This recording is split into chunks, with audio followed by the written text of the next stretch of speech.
Voting ఎలా జరుగుతుంది?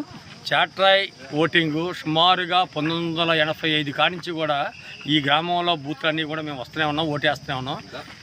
ఏ రోజు చూపించినంత ఉత్సాహం ఈ రోజున 7 గంటలకే వందలాది మంది బారులు తీరి క్యూలో నుంచొని ఎప్పుడు వస్తుందా ఓటు ఆతృతతో వేద్దామని ఎదురు చూస్తున్నారు. ఒక కొత్త నడవడికి నాంది, ప్రజల్లో చైతన్యం వచ్చింది. ఓటు వారు సద్వినియోగం చేసిన కూడా ఉత్సాహం చూపిస్తున్నారు. వృద్ధులు, పిల్లలు అందరూ కూడా 7 గంటలకే వందలాది మంది క్యూలో నుంచోవడం హర్షించదగ్గ విషయం. ఎంత శాతం పోలింగ్ అయింది? ఇప్పుడు వచ్చేపాటికి 20% పోలింగ్ అయ్యింది.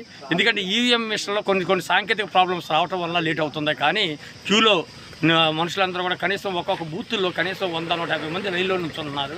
ప్రజల్లో మాత్రం ప్రత్యేక మార్పు మొదలైంది. ఓటుకు ఉత్సాహం చూపిస్తున్నారు. అది చాలా సంతోషించదగ్గ, హర్షించదగ్గ విషయం.